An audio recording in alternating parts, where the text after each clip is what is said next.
In this task, we need to describe to line graphs. The first graph shows the percentage of households owning household appliances such as refrigerators, washing machines, and vacuum cleaners. The second graph illustrates the average number of hours spent on housework per week in a particular country between 1920 and 2019. A good introduction should paraphrase the question clearly without copying it exactly. The overview is one of the most important parts of IELTS Task 1. Here, we explain the main trends without too many details or numbers. Main trends. Ownership of household appliances increased over time. Time spent on housework decreased significantly. Refrigerators and vacuum cleaners became very common by 2019. Now describe the first graph in detail.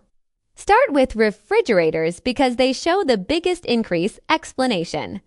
Refrigerators were very uncommon in 1920. Their ownership rose sharply after 1930.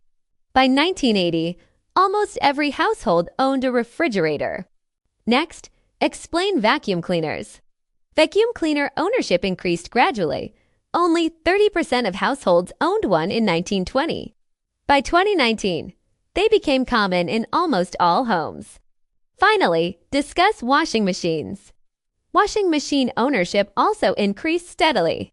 It rose from 40% to over 70%. Now explain the second graph. Explanation. People spent 50 hours per week on housework in 1920.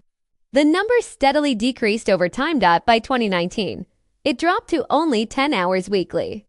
This happened because appliances made housework easier and faster.